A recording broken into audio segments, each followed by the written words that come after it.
Students, welcome to paradigm classes. Students, हम लोग uniform circular motion start किए थे। उसमें हम कुछ फार्मूले प्रूव कर लिए थे।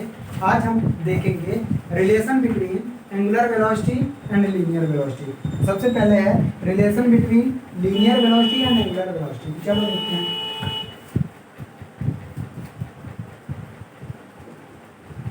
Relation between linear velocity and angular velocity.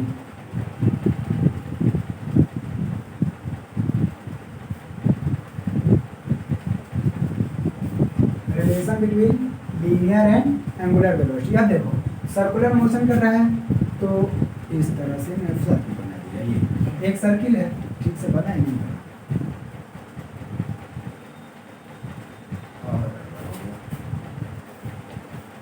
ठीक, ये मान लेते हैं इसका रेडियस आर है, रेडियस आर है, रेडियस आर है। अब हमको किसमें linear velocity, that is linear velocity मतलब वी इसमें, एंड एंगुलर वेलोसिटी क्या, ओमेगा।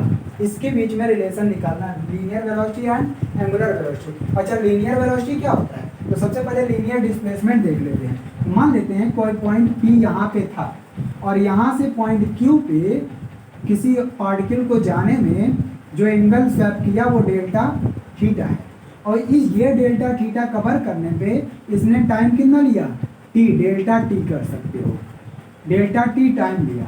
और उसके बाद जो आर्क लेंथ है पी क्यू, ये क्या है, डेल्टा एस, क्या है, पी क्यू आर्क लेंथ है, और ये टाइम लगा डेल्टा टी टाइम। P से Q तक जाने में डेल्टा टी टाइम लगा, और P से Q का जो आर्क लेंथ है वो डेल्टा S है। P से Q तक जाने में जो एंगल स्वेप्ट हुआ, या कह सकते हो angular displacement, that is delta theta. बात समझ में आ? तो एंगुलर डिस्प्लेसमेंट क्या होता है, angular displacement, angular displacement delta theta is equal to क्या होता है, डेल्टा एस बाई आर। यही ना पढ़े थे, इसको फर्स्ट इक्वेशन मान लो। अब देखो हमको क्या निकालना है, एंगुलर वेलोसिटी। एंगुलर वेलोसिटी क्या होता है, एंगुलर वेलोसिटी, एंगुलर वेलोसिटी क्या होता है, ओमेगा, और ये क्या होता है, rate of change in angular displacement with respect to time, मतलब change in angular displacement to time per unit time. ठीक, ये आया एंगुलर वेलोसिटी। अब देखो, अब हम डेल्टा थीटा की वैल्यू इक्वेशन फर्स्ट से निकाल सकते हैं। डेल्टा थीटा की वैल्यू इक्वेशन फर्स्ट से सेकंड में रख सकते हैं। तो from equation first and second क्या आ जाएगा, omega is equal to delta theta की वैल्यू रखो, डेल्टा एस बाई आर, और डेल्टा टी ये है। ठीक, ये देखो 1 बाई आर अलग कर लेते हैं, और delta S by delta T. अब ये क्या है, ये लीनियर डिस्प्लेसमेंट है ना, ये पाथ के अलॉन्ग जो डिस्प्लेसमेंट है आर्क लेंथ है, तो ये लीनियर डिस्प्लेसमेंट अपॉन टाइम क्या होता है, लीनियर वेलोसिटी। क्यों, क्योंकि v is equal to H, हाँ, H delta v is equal to delta S by delta T. तो इसके स्थान पे क्या रख देंगे, velocity which is linear velocity. तो ये आ गया 1 बाई आर, और उसके स्थान पे वेलोसिटी मतलब v बाई आर। तो यहाँ से r का इधर डिवाइड करें, इधर multiply, v is equal to are omega. ये आ गया, ये तो मान लो स्केलर के फॉर्म में आया है क्योंकि वेक्टर नहीं लगा, लेकिन अगर इसको वेक्टर फॉर्म में लिखेंगे तो v इज इक्वल टू होता है omega cross r, omega cross r. क्यों, ये भी देखो क्यों, क्योंकि देखो ये रेडियस है, रेडियस और वेलोसिटी कंपोनेंट कैसे रहेगा, वेलोसिटी कंपोनेंट जो रहता है हमेशा रेडियस के परपेंडिकुलर रहता है। क्यों, क्योंकि जब कोई बॉडी सर्कुलर मोशन करती है, हाँ, तो उसके वेलोसिटी का जो डायरेक्शन होता है हमेशा इस सर्किल की किसी भी पॉइंट पे टेंजेंट खींच दो तो वो उसके वेलोसिटी के क्या दे देता है, डायरेक्शन दे देता है। इसका मतलब ये हुआ कि ये रेडियस के परपेंडिकुलर, रेडियस इसके परपेंडिकुलर है, वेलोसिटी के परपेंडिकुलर है, और होना भी चाहिए जो वेलोसिटी आता है इन दोनों के परपेंडिकुलर होता है। ठीक, जो वेलोसिटी या जो दो वेक्टर का क्रॉस प्रोडक्ट हमेशा दोनों वेक्टर के परपेंडिकुलर होता है। बात समझ में आ? ये वेलोसिटी रिलेशन, हाँ, प्रोडक्ट नहीं, जो क्रॉस प्रोडक्ट हमेशा परपेंडिकुलर होता ही है दोनों वेक्टर का। बताया ना, ए क्रॉस बी का जो रिजल्टेंट आएगा, ए क्रॉस बी का जो डायरेक्शन आएगा वो ए के भी और बी के भी दोनों के परपेंडिकुलर, हाँ, वेक्टर प्रोडक्ट। ये आ गया रिलेशन बिटवीन अच्छा वी क्या है, लीनियर वेलोसिटी, यहाँ पे ये है लीनियर वेलोसिटी, लेकिन सर थीटा तो 60 भी आ सकता है साइन की वैल्यू। लीनियर वेलोसिटी साइन की वैल्यू 60 आ जाएगा, ये इन दोनों के बीच में एंगल 60 हो सकता है, लेकिन इन ये दोनों इसके साथ हाँ हमेशा ये मैंने 90 बात कर बना है। दी। वो बता, ये लीनियर वेलोसिटी और ये है एंगुलर वेलोसिटी ओमेगा, ठीक। ये क्या आ गया, एंगुलर वेलोसिटी हो गया। लिखो इसको, लिख लो आगे तक बताएं आगे क्या है। एंगुलर एक्सेलरेशन है, ठीक है लिखो। कहाँ तक लिखे हो, रुकना पड़ेगा क्या, हटाएं, चलो।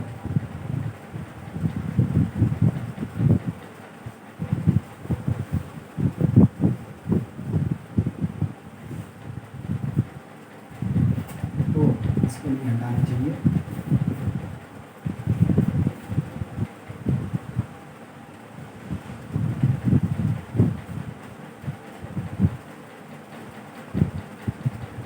ये सब सही है, पी से क्यू, टाइम टी लगा, डेल्टा एक्स, ठीक। अब आते हैं एंगुलर एक्सेलरेशन।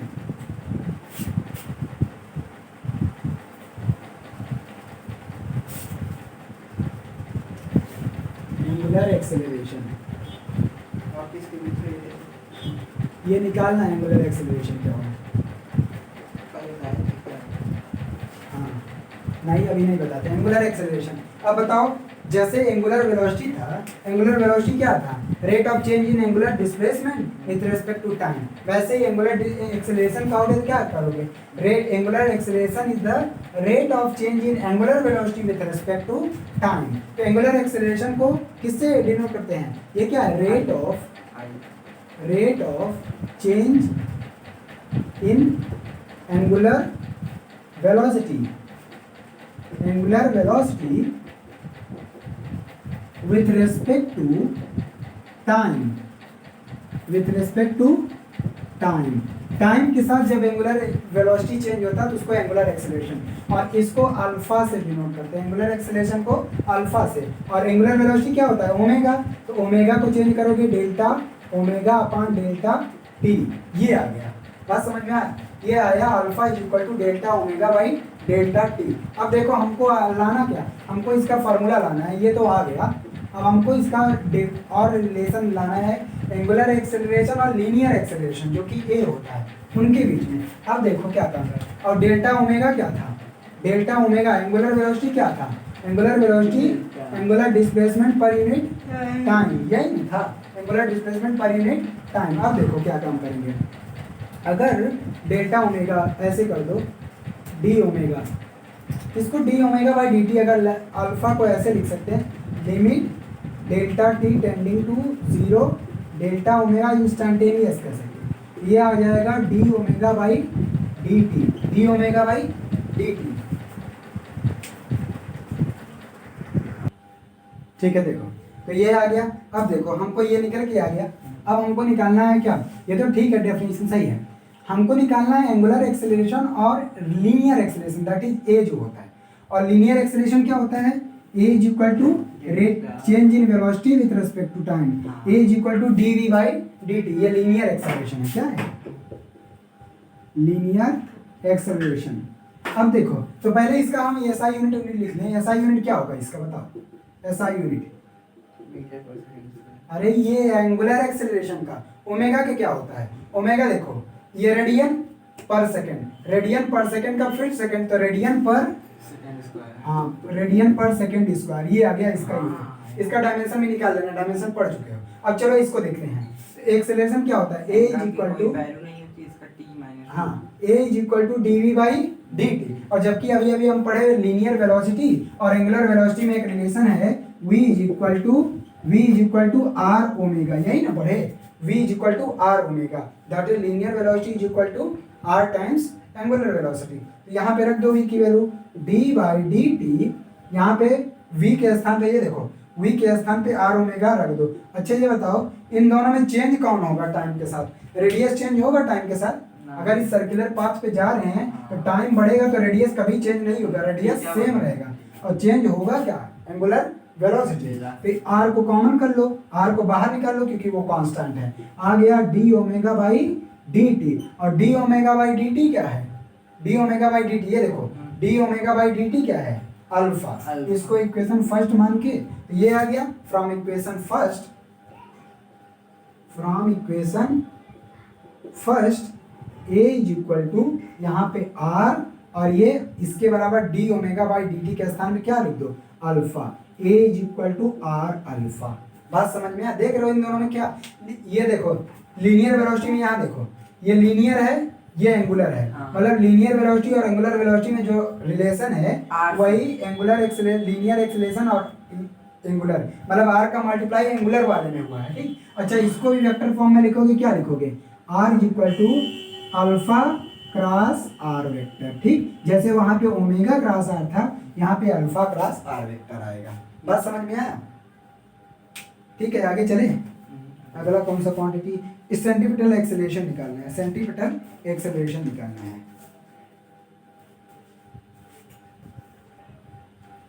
देखो नेक्स्ट किया गया एंगुलर एक्सेलरेशन, अब हम निकालेंगे सेंटीमीटर एक्सेलरेशन। सेंटीमीटर फोर्स के बारे में पहले समझिए, सेंटीमीटर एक्सेलरेशन वो हटाने नहीं था मेरे को।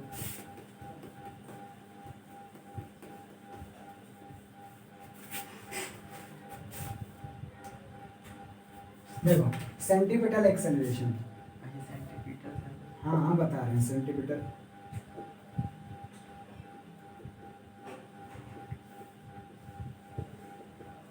Centimetre acceleration. सबसे पहले समझो सेंटीमीटर एक्सेलरेशन क्या होगा। देखो acceleration,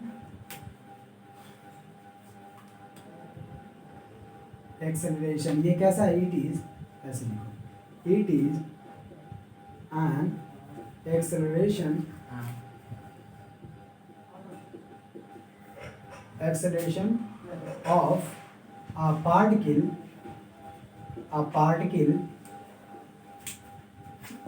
moving along circular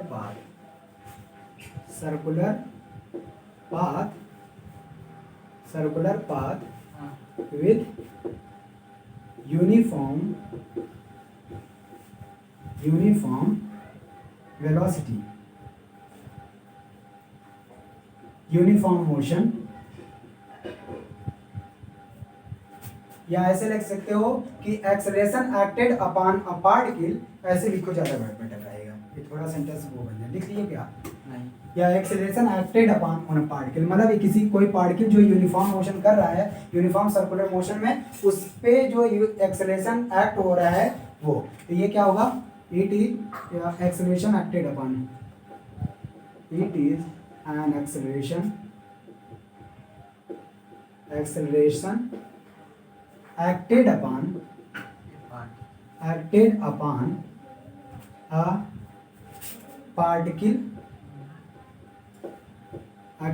a particle under uniform circular motion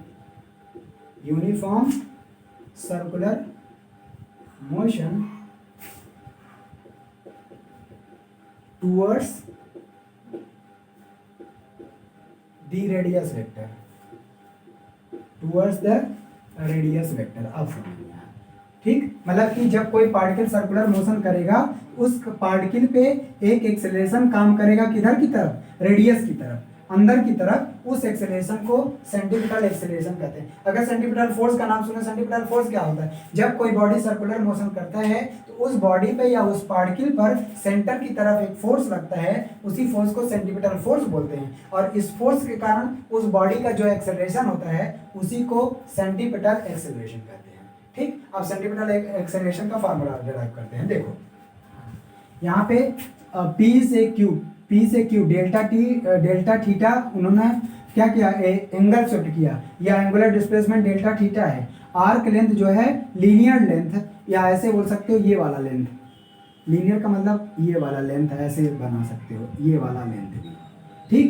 ये कितना है, डेल्टा पी क्यू की वैल्यू यहाँ लिख देता हूँ, डेल्टा एस, ये लीनियर लेंथ है। अच्छा यहाँ से यहाँ तक जाने में जो टाइम लगा वो डेल्टा टी, लेकिन हर जगह वेलोसिटी इसका क्या होगा, चेंज, स्पीड यूनिफॉर्म रहता है, स्पीड नहीं चेंज होती हाँ। है, स्पीड सेम रहती है क्योंकि यूनिफॉर्म मोशन कर रहा है, लेकिन वेलोसिटी चेंज होती है। क्यों? क्योंकि हर पॉइंट पे डायरेक्शन चेंज होता है। तो अब इस पॉइंट पे हम वेलोसिटी मान ले रहे हैं, इस पॉइंट पे ये डेल्टा टी टाइम लगा, ठीक है, इसको हम क्या कर दे रहे हैं, इस पॉइंट पे वेलोसिटी, इस पॉइंट पे वेलोसिटी v1 वेक्टर मान लेते हैं और इस पॉइंट पे वेलोसिटी v2 वेक्टर है, ठीक। तो ये v1 और v2 वेक्टर है। अब देखो इसमें क्या करेंगे, देखो तो यहाँ पे OP ये R है, ये भी R रेडियस है, तो OP और OQ के बीच में डेल्टा थीटा एंगल है। तो अब क्योंकि अब इनके टेंजेंट के बीच में भी यही एंगल होगा डेल्टा थीटा। क्यों? क्योंकि इनके टेंजेंट इसके साथ कितने एंगल पे होते हैं, टेंजेंट रेडियस का हमेशा 90 डिग्री होता है, और जब इन दोनों वेक्टर के बीच में थीटा एंगल डेल्टा थीटा है तो इनके टेंजेंट के बीच में भी उतना ही एंगल बनेगा। बात समझ में आया? अब देखो इनको हम अलग फिगर बनाते हैं, ABC एक ट्राइंगल ABC ऐसे बनाते हैं, ABC, इसको बढ़िया से समझना। जो AB साइड है, AB साइड वो V1 वेक्टर को रिप्रेजेंट कर रहा है, क्या? V1, और BC साइड, AC साइड जो है वो V2 वेक्टर को रिप्रेजेंट कर रहा है, और जो BC ये इनका रिजल्टेंट वेक्टर आ गया BC, और V1 V2, और इन दोनों के बीच में एंगल कितना है, डेल्टा थीटा। क्यों ऐसा हुआ? क्योंकि इनके रेडियस के बीच में, या ऐसा समझ लो जब दो लाइन होती हैं, ऐसे समझो ये लाइन है, इनके परपेंडिकुलर ये है, और दूसरी लाइन ये है, इसके परपेंडिकुलर ये है, ठीक। अगर इन दोनों के बीच में थीटा एंगल है, इन दोनों के बीच में थीटा एंगल है, इन दोनों के बीच में, तो इन दोनों लाइन के बीच में भी थीटा एंगल होगा। ये दोनों लाइन मिल कहाँ रही है? अरे तो मिला दो ना, एंगल लेने का क्या, ये ऐसे कर दो। अब सॉल्व करोगे तो थीटा एंगल आएगा, कैसे देख सकते हो, ये थीटा है, ये 90 है, ये कितना आएगा 90 माइनस ये 90 माइनस थीटा, तो इन दोनों के बीच में थीटा, तो ये थीटा आया कि नहीं? अब इन दोनों के बीच में थीटा एंगल आया ना, नहीं समझ में आया? अरे ये O है, वैसे देखो O, यहाँ है P, यहाँ है Q, यही ना। अब देखो ये V1 हमने दिखाया है, ये देखो ये V1 और यहाँ पे V2, ये तो इन दोनों के बीच में डेल्टा थीटा एंगल है, तो इन दोनों वेक्टर के बीच में थीटा ही डेल्टा थीटा एंगल होगा। बात समझ में आया? ये बात हटा रहे हैं, ठीक। अब देखो अब क्या होगा, अब देखो तो इस ट्रायंगल में अगर बात करेंगे, क्योंकि ये ट्रायंगल PQ, पहली बात तो angle POQ is equal to angle, देखो POQ डेल्टा थीटा और BAC एंगल BAC, ये दोनों बराबर हैं, तो इन दोनों ट्रायंगल में POQ और BAC में एक एंगल बराबर हो गया। एंगल क्या हो गया? इक्वल। और क्या बराबर हो रहा है? OP upon OQ is equal to 1 होगा। कैसे? इधर देखो OP अपान OQ दोनों रेडियस हैं, तो दोनों का रेशियो 1 होगा। ऐसे ही हम बोले सर्कुलर मोशन में स्पीड सेम है, डायरेक्शन चेंज है, इसका मतलब ये दोनों वेलोसिटी का अगर मैग्नीट्यूड लोगे तो वो बराबर आएंगे, लेकिन डायरेक्शन के कारण ये बदल। इसका मतलब V1 वेलोसिटी और V2 वेलोसिटी इनका मैग्नीट्यूड बराबर है, और इन दोनों को बराबर हम V लिख देते हैं। क्या लिख देते हैं? V। लेकिन यहाँ पे जो लेंथ वेक्टर का लेंथ रिप्रेजेंट कर रहा है, AB का लेंथ और AC का लेंथ तो बराबर होगा ना। लेंथ का मतलब क्या होता है? वेक्टर का लेंथ मैग्नीट्यूड। इसका मतलब AB और AC का लेंथ बराबर है, तो यहाँ पे AB अपान AC का लेंथ साइज बराबर हो गया कि नहीं? PQ। अरे यार PQ नहीं, AOP, ये दोनों का RR दोनों है, तो इनका रेशियो 1, और ये दोनों भी तो बराबर हैं। अरे इनका मैग्नीट्यूड बराबर है, वेलोसिटी वेक्टर डायरेक्शन के कारण इनका अलग अलग वेलोसिटी है, लेकिन इन दोनों का मैग्नीट्यूड क्या देता है? वेक्टर का लेंथ। इसका मतलब AB और AC बराबर है, AB अपान AC। जो टेंजेंट है वो दोनों बराबर है। टेंजेंट नहीं, ये वेलोसिटी का वेक्टर, वेलोसिटी का मैग्नीट्यूड। टेंजेंट तो डायरेक्शन दिखा, टेंजेंट तो डायरेक्शन दिखा रहा है। हाँ, ये मैग्नीट्यूड का मतलब वेलोसिटी का मैग्नीट्यूड, डायरेक्ट टेंजेंट तो डायरेक्शन दिखा रहा है।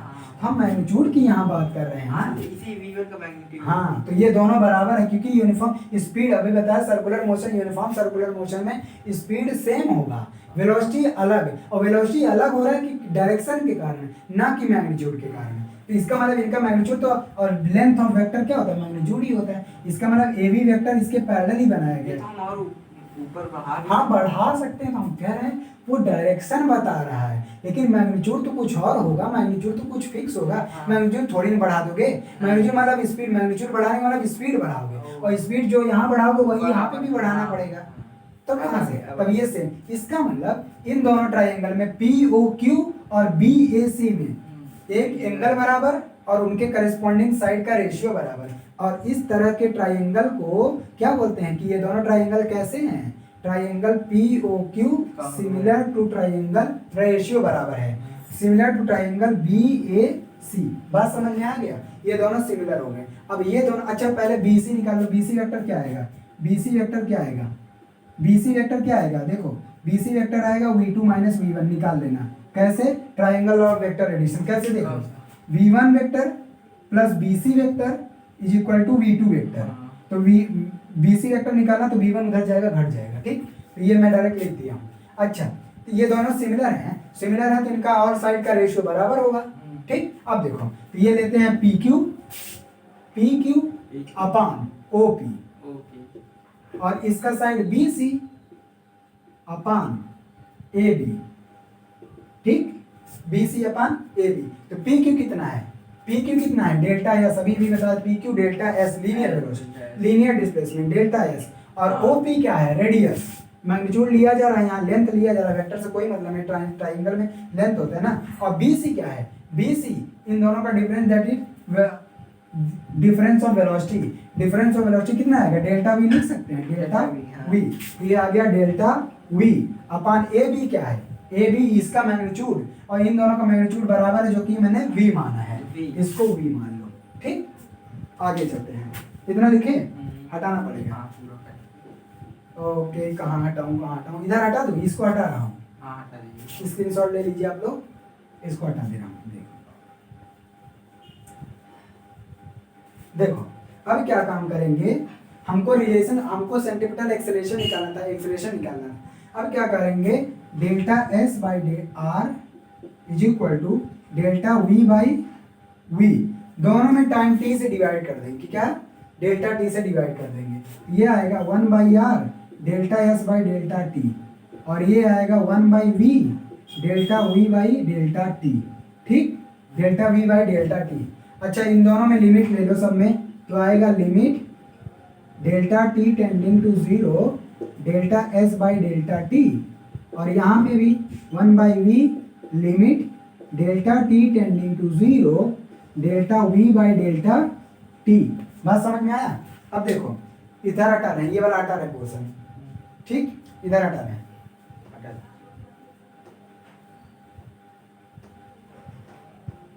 R की लिमिट की या फिर T की लिमिट 0 की, डेल्टा t की लिमिट, R तो कांस्टेंट, रेडियस कांस्टेंट रहेगा, वो वेरी करेगा नहीं, टाइम वेरी करेगा ना। अब यहाँ चलो, ये आ गया 1 बाई R, और limit delta t tending to 0, इसको क्या लिख देता है, ds by dt, ds by dt।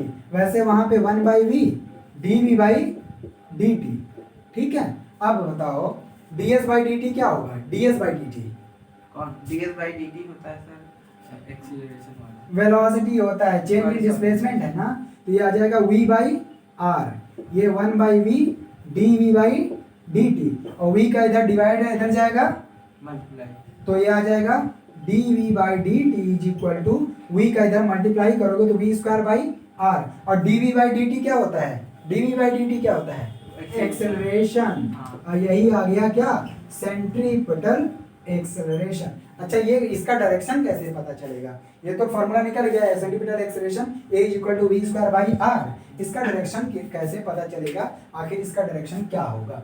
अब ये बताओ डायरेक्शन किधर होगा, चेंज इन वेलोसिटी जिधर होगी, चेंज इन वेलोसिटी जिधर होगा उधर ही रेडियस, ये तो कांस्टेंट है ना, ये कांस्टेंट है, तो चेंज इन वेलोसिटी का डायरेक्शन क्या होगा, change in velocity change in velocity का डायरेक्शन देखो, इन दोनों के परपेंडिकुलर ये है, इन दोनों के परपेंडिकुलर, तो चेंज इन वेलोसिटी इस डायरेक्शन में चेंज होगी ना।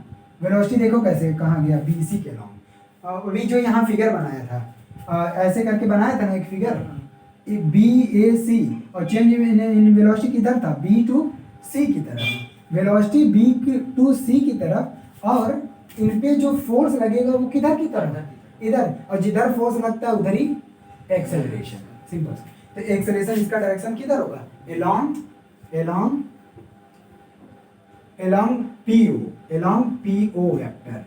पीओ वेक्टर का मतलब टुवर्ड्स द सेंटर। समझ में आया? तो ये इसका एक्सेलरेशन आ गया। ठीक, आगे सर ये जो v अब देखो ये v स्क्वायर बाई आर आया। अब इसी में ओमेगा के टर्म में अगर एक्सेलरेशन लिखना चाहती हो तो कैसे लिखोगे, देखो ओमेगा के टर्म में देखो a is equal to V square by R. अभी अभी लीनियर वेलोसिटी और एंगुलर वेलोसिटी में फार्मूला पढ़े हो, v is equal to are omega. v is equal to are omega यहाँ पुट करो तो आएगा R square omega square upon R. एक आर से एक आर कैंसिल, ये आ गया आर ओमेगा स्क्वायर। ये आ गया क्या, एक्सेलरेशन का फार्मूला। और इसका डायरेक्शन हमेशा ऐसे, जैसे किसी भी पॉइंट पे लोगे वेलोसिटी तो यही रहेगा, लेकिन इसका डायरेक्शन इधर की तरफ, एक्सेलरेशन की तरफ रहेगा। सेंटर की हाँ, हमेशा वेलोसिटी टेंजेंट के लॉन्ग होता है और इसके परपेंडिकुलर जस्ट एक्सेलरेशन, जिसको सेंटीमीटर एक्सेलरेशन बोलते हैं। बात समझ में आया? लिखो इसको। अब आगे है circular motion with variable speed. यदि कोई पार्टिकल यहाँ तो यूनिफॉर्म मोशन से चल रही थी, मतलब स्पीड उसका कांस्टेंट था, वेलोसिटी चेंज हो रही थी due to change in direction. अब जब वेरिएबल स्पीड से चलेगा तो हटाएं इसको।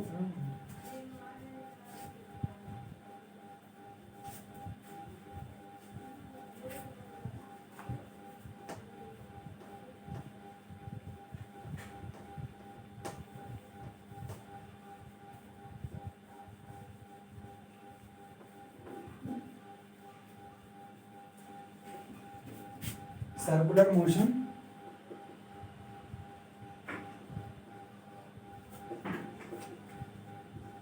With variable speed.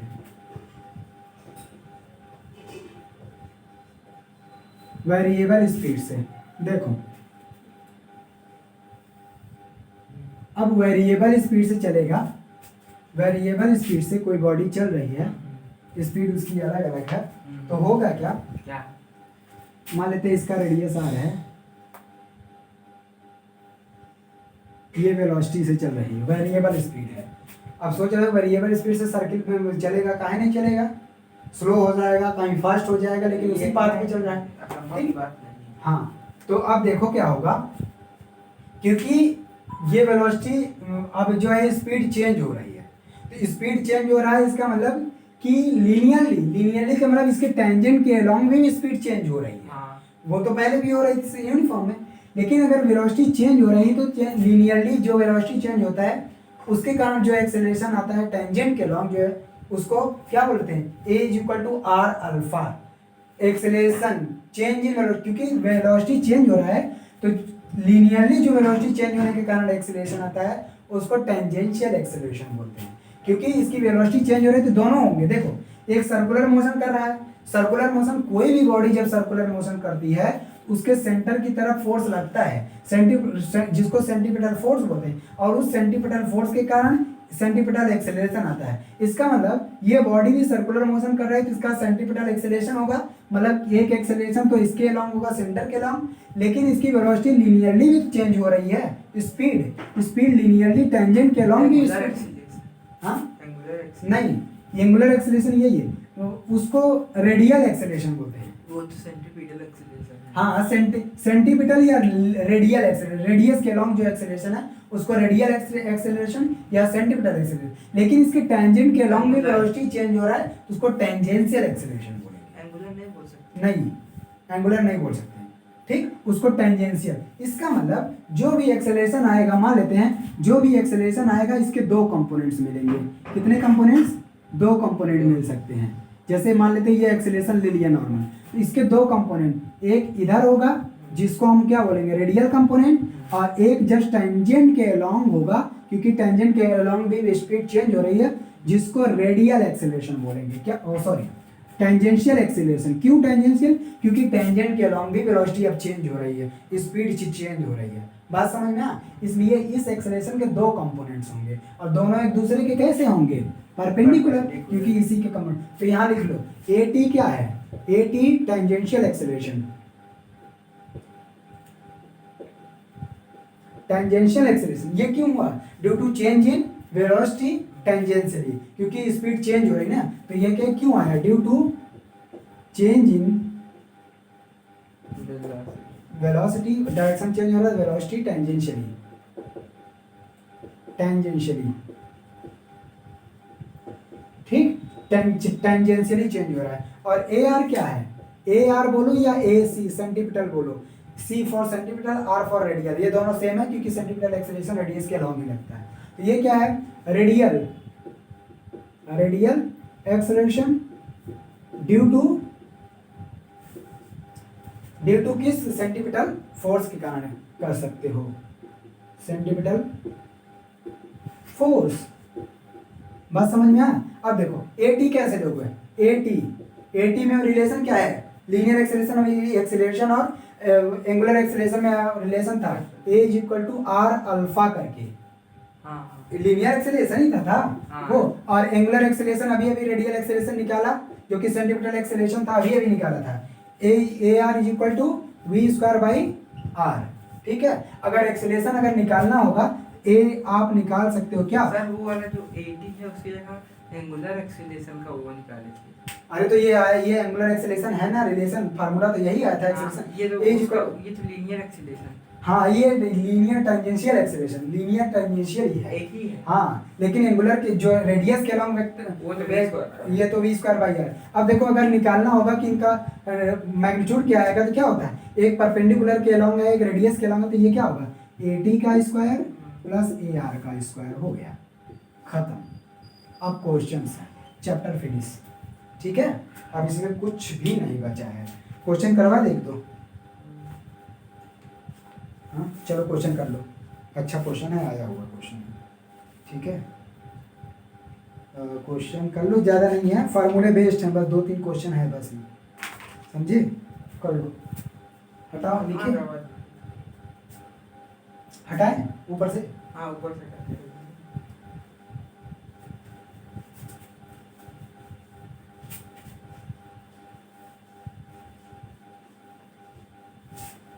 कहाँ तक लिखे, पूरा हो गया।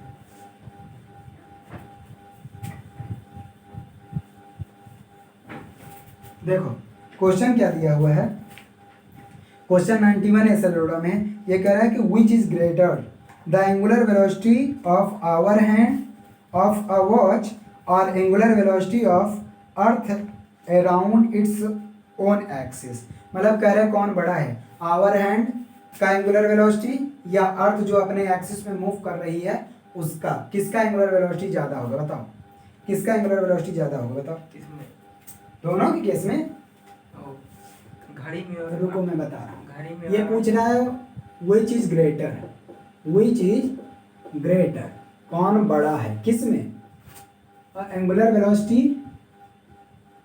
Angular velocity, angular velocity of our hand in a watch और एंगुलर वेलोसिटी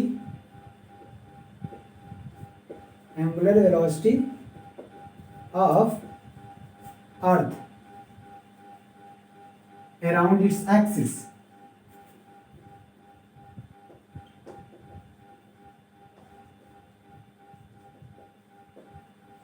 सिंपल है, कर सकते हो, एंगुलर वेलोसिटी का फार्मूला ही तो लगाना है दोनों के केस में। देखो तो मान लेते हैं आवर हैंड जो है उसका एंगुलर वेलोसिटी ओमेगा 1 है, ठीक, ओमेगा 1 है, किसका, आवर की, हैंड की, आवर हैंड जो या वॉच है उसका, वॉच में जो आवर हैंड है उसका एंगुलर वेलोसिटी ओमेगा 1 है। अब एंगुलर वेलोसिटी क्या होता है, displacement, angular displacement upon time, ये होगा। अच्छा दोनों एंगुलर डिस्प्लेसमेंट दोनों का क्या होगा, सेम, क्यों, क्योंकि अर्थ भी पूरा एक चक्कर लगाएगा 360 और आवर हैंड भी पूरा एक चक्कर लगाएगी 360, लेकिन क्या डिफरेंस होगा दोनों का, टाइम। आवर हैंड पूरा एक चक्कर लगाएगी, कितना टाइम लेगी, 60, आवर हैंड पूरा, अरे आवर हैंड 1 घंटे वाली सुई, एक पूरा चक्कर लगाएगी 12 घंटे ना, 24 घंटे, अब पता नहीं कौन क्या दिया है, कौन सी वॉच है, क्योंकि may be the angular velocity of our hand of watch, watch simple तो 12 घंटे लोगे, तो टाइम अलग अलग होगा। ऐसे omega two two omega two, T1 equal to 12। हाँ, तो इस केस में T1 ये T2 है, तो ये for watch, for earth for watch के लिए T1 12 आवर, और फॉर अर्थ, अर्थ के लिए जो एक रोटेशन करने में कितना समय लेता है बोलो, 365 एक रोटेशन करने में कितना टाइम लेता है अर्थ, 24 घंटे। सिंपल। अब देखो यहाँ पे हाँ इन दोनों का अगर रेशियो निकालेंगे ओमेगा 1 अपान ओमेगा 2, तो ये आएगा T2 अपान T1। T2 कितना है 24 आवर, ये 12 आवर, 2:1, तो ओमेगा किसका ज्यादा होगा, वॉच का कि इसका, देख रहे हैं? ऊपर वाले। हाँ, वॉच का एंगुलर वेलोसिटी ज्यादा होगा, वॉच में जो आवर हैंड है उसकी एंगुलर वेलोसिटी ज्यादा है अर्थ के एंगुलर वेलोसिटी से when it's moves about it's own axis. ठीक, अगला क्वेश्चन सिंपल सिंपल है, बस फॉर्मूले लगाने हैं और कुछ नहीं। एक क्वेश्चन देखते हो, बिल्ट पिलानी में आया हुआ है रांची में, ये भी इंजीनियरिंग कॉलेज है। कह रहा है कि find the magnitude of the centimetre acceleration, AC पूछा है, of a particle on the tip of the fan blade. Fan जो लग रहा है उसके ब्लेड के टिप पे कोई पार्टिकल है और फैन मूव कर रहा है, और 0.30 मीटर इन डायमीटर, जो इसका सर्कुलर रेडियस है वो 0.03 मीटर है। ये एग्जांपल नंबर 92 है। ठीक है, तो डायमीटर दिया है 0.30 मीटर, तो रेडियस कितना हो जाएगा 0.15 हाँ 0.15 मीटर हो जाएगा रेडियस। अच्छा, उसके बाद ये कह रहा है कि in diameter rotating at 1200 revolution per minute, क्या रिवोल्यूशन की स्पीड क्या दे रखी है 1200 रिवोल्यूशन फ्रीक्वेंसी पर मिनट। फ्रीक्वेंसी होता है एक सेकंड में कितना, 60 से इसको divide। डिवाइड कर दो। ठीक, तो यहाँ से फ्रीक्वेंसी निकल जाएगी, क्या एक मिनट में कितना ट्रेवल कर रही है, हाँ। 1200 रिवोल्यूशन कर रही है। हाँ। तो एक सेकंड में कितना करेगी, ये 60 मिनट में है, हाँ। एक सेकंड में कितना करेगी, 60 से डिवाइड करो, हाँ। 62 जा 20 आएगा, हाँ तो 20 रिवोल्यूशन। इसका मतलब एक सेकंड में जो नंबर ऑफ रिवोल्यूशन होता है वही क्या होता है, फ्रीक्वेंसी। फ्रीक्वेंसी। ये फ्रीक्वेंसी पता चल गया, ये रेडियस पता चल गया, और हमको पूछा angular acceleration, radial acceleration, centimeter acceleration. AC is equal to क्या होता है, AC इज इक्वल टू अभी r ओमेगा स्क्वायर, रेडियस है ओमेगा, ये एंगुलर एक्सेलरेशन, एंगुलर ये फ्रीक्वेंसी है, और frequency omega is equal to क्या था, omega is equal to 2 pi nu, अभी कल ही लिखा है। हाँ, इसका फॉर्मूला आएगा ये आ जाएगा 4 पाई स्क्वायर न्यू स्क्वायर, ये आ जाएगा 4 pi square r new square. बात समझ में आया? हाँ। तो 4 पाई स्क्वायर की वैल्यू रखो, r की वैल्यू, न्यू की वैल्यू सब रख दो, आंसर आ जाएगा। 4 पाई की वैल्यू क्या रखोगे 3.14 रख दो का होल स्क्वायर, r की वैल्यू 0.15 रख दो, और न्यू की वैल्यू 20 का स्क्वायर रख दो, आंसर आ गया। ठीक है, इतना आएगा क्या, मीटर पर सेकेंड स्क्वायर। ठीक है, ये रेडियल एक्सेलरेशन मीटर पर सेकेंड स्क्वायर ही, क्योंकि इसके अलावा है, हो गया। ठीक, ऐसे ही 2-3 क्वेश्चन है, आप करना अपने से, नहीं आएगा तो नेक्स्ट क्लास में बता देंगे, खत्म है ये क्वेश्चन। और क्या है ये, एग्जांपल देख लीजिए। अरे ये एक्स एक्सिस वाई एक्सिस के लोग कह रहे हैं particle moves in a circle, कर लेना इसको। एक्स वाई एक्सिस वाला करा लीजिए। अच्छा चलो करवा देता हूँ, चलो हटा।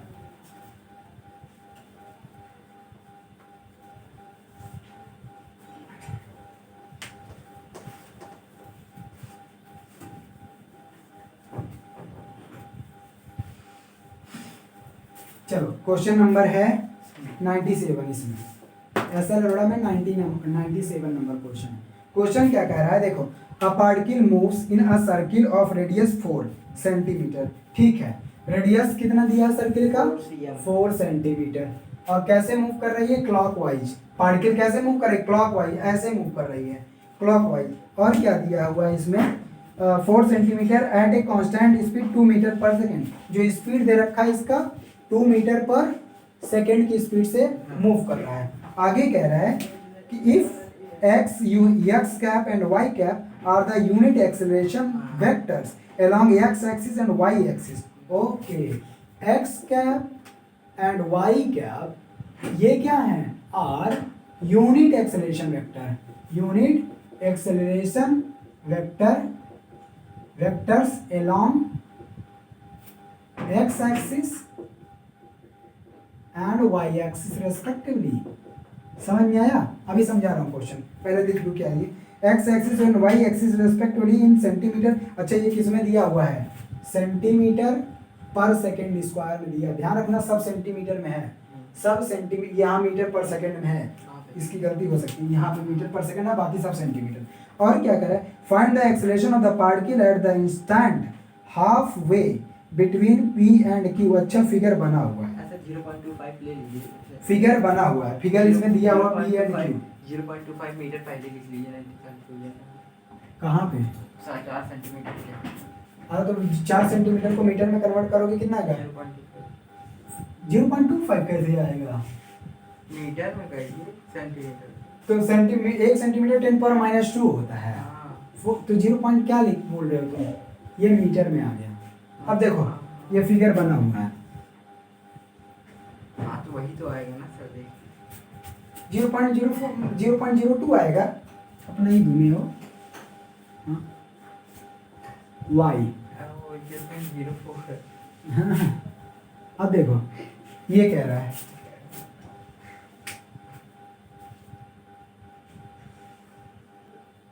देखो ये भी दिया हुआ सेंटीमीटर में ही दिया हुआ है, मतलब सब सेंटीमीटर में, कोई कंफ्यूजन नहीं है। अब देखो इसमें क्वेश्चन कह रहा है कि ये P पॉइंट है और ये Q पॉइंट है।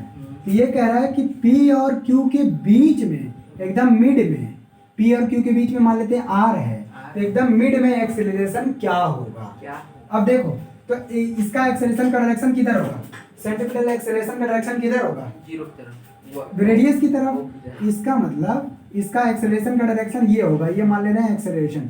अच्छा ये बताओ, तो ये दोनों 90 है, तो ये कितना एंगल बनाएगा? 45। इसका एक कंपोनेंट इसके अलोंग आएगा, तो ये क्या आएगा? a cos 45। हाँ। इसके अलोंग जो कंपोनेंट आएगा, हाँ वो ax होगा। क्या होगा? ax। देखो इसके a क्रॉस ax मान लेते हैं, हाँ। और ये ay, तो ax इक्वल टू क्या आएगा? एक कॉस्ट, A वेक्टर एक कॉस्ट। हाँ vector a cos theta cos 45। अच्छा ये बताओ इसका डायरेक्शन किधर है? ये देखो इसका डायरेक्शन किधर है? क्योंकि ये नेगेटिव है तो इसका डायरेक्शन इधर होगा ना, ये एक्सेलरेशन ax। तो ये आ जाएगा ax इक्वल टू, अब अगर वेक्टर के फॉर्म में लेंगे ax वेक्टर यहाँ पे आ जाएगा। अब क्योंकि देखो x एक्सिस अगर उधर पॉजिटिव है, इधर नेगेटिव लेंगे, ये आएगा -a cos 45 x unit vector. क्या जीरो है? अच्छा वो है वो इधर। अब देखो x यूनिट वेक्टर, इसमें क्वेश्चन में कह रहा था कि ये यूनिट वेक्टर से along x axis and y axis है, इसका नेगेटिव जो दिखाएगा उसके अपोजिट दिखाएगा। हाँ। अरे x इसके यूनिट वेक्टर से, तो ये आ जाएगा देखो a माइनस a cos 45 1/√2 होता है, ये आ गया x यूनिट वेक्टर। और a की वैल्यू कितनी दे रखी है?